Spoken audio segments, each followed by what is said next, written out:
Coming up on Mountain News at 6, one Pike County man is facing charges in relation to a child sexual abuse material investigation. Police say you need to be monitoring what your children are doing online. And Governor Andy Beshear discusses SNAP funding during a Team Kentucky briefing. And we're seeing a few little renegade showers on live pinpoint Doppler radar. Will it clear out just in time for Halloween? Details coming up.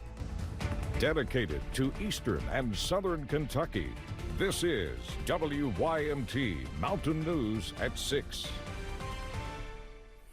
A Pike County man has been arrested and charged with 20 counts involving child sexual abuse material. WYMT's McKinley Calandrino spoke with Kentucky State Police, who are leading the investigation, about why it's important to monitor your child's internet usage. Kentucky State Police arrested 34-year-old Charles Michael Hopkins on charges related to child sexual abuse material. Through an undercover investigation by the KSP's Internet Crimes Against Children Task Force, officials say Hopkins was uploading explicit images of minors to online service providers. When I say electronic service provider, I mean Facebook, AOL, Instagram, any of those. Not even social media. It can be Gmail, anything of that sort. I don't know what he was using, but items like that and different providers like that is kind of what we monitor and how we get most of our investigation started. On October 28th, troopers found Hopkins at his home in Virgie. He was then interviewed and taken to the Pike County Detention Center.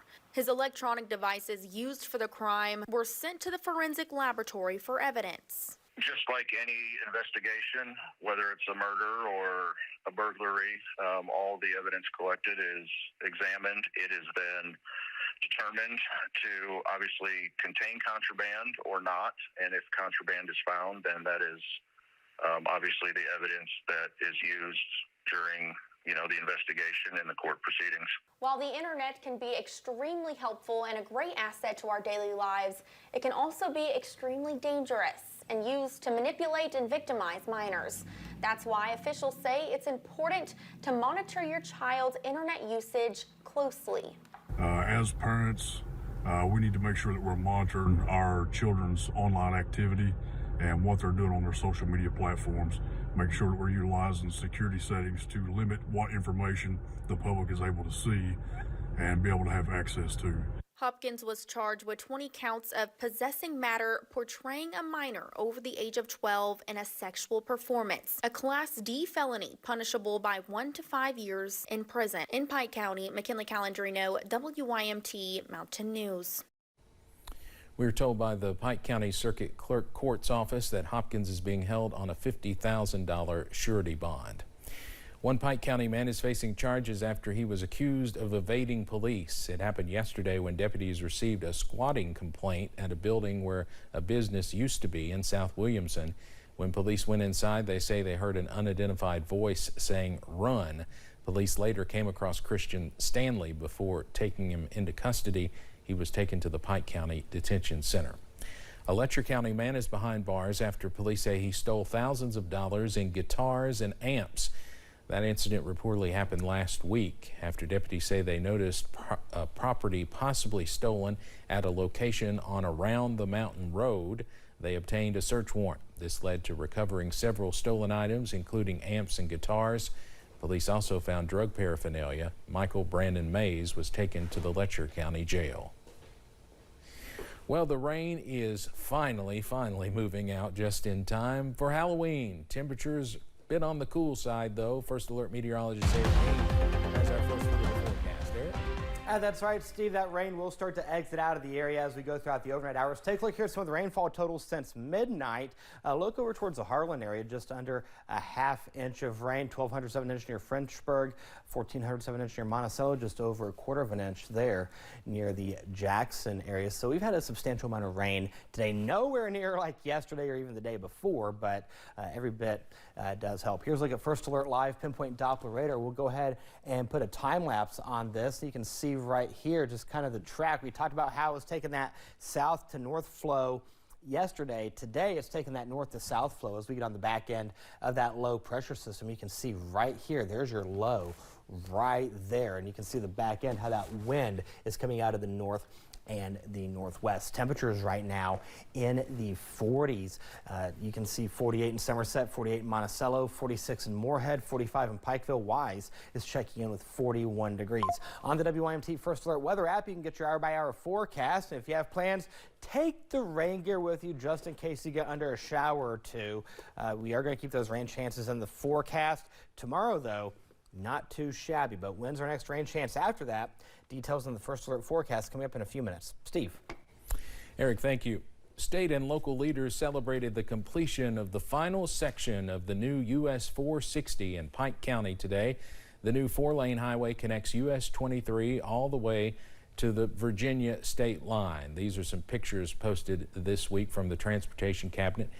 Rocky Atkins, senior advisor to Governor Andy Beshear, joined transportation officials and others, including former Governor Paul Patton, today to celebrate the completion, calling it one of the biggest investments ever made in the region. The project cost about $800,000 and took decades to $800 million, I believe, and took decades to finish.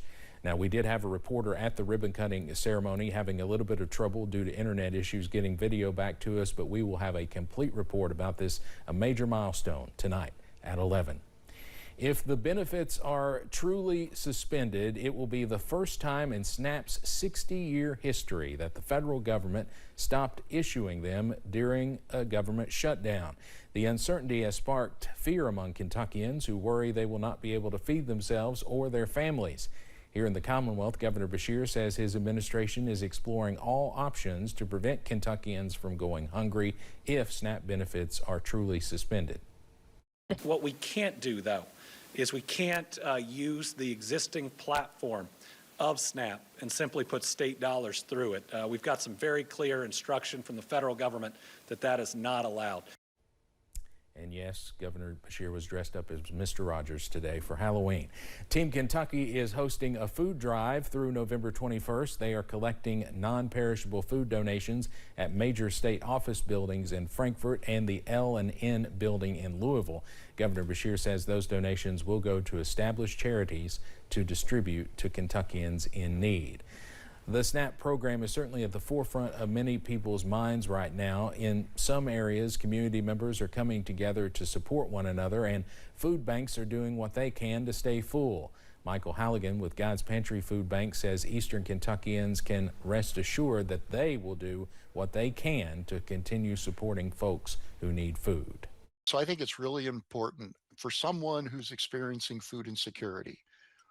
God's Pantry Food Bank and the more than 500 food pantry meal programs that we work with, we're here to provide assistance, right? For more details on how to get food support, you can go online to godspantryfoodbank.org. You can also find a food bank near you. They serve 50 counties in Kentucky, including many in our viewing area.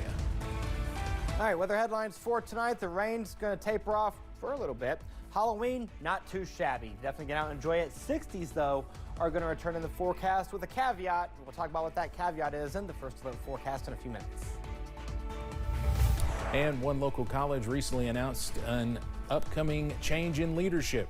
We'll hear from the future president tonight about some things he's looking to accomplish.